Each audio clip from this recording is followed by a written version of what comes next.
মেনে থাকো, তুমি যদি একমাত্র আল্লাহকে বিধানদাতা হিসেবে বিশ্বাস করে থাকো, এবার তুমি পাহাড়ের মতো অটল হয়ে যাও। দেখবে সমস্ত তুফান তোমার সঙ্গে বাড়ি খেয়ে খানখান হয়ে যাবে। সমস্ত জলোচ্ছ্বাস তোমার কাছে এসে সারেন্ডার করতে বাধ্য হবে।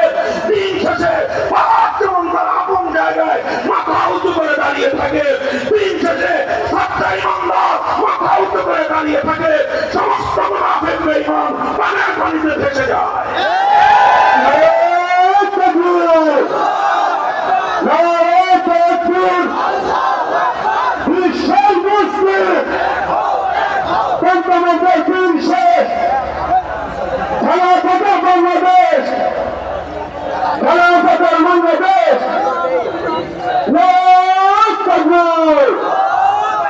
তাহলে কি বোঝা গেল?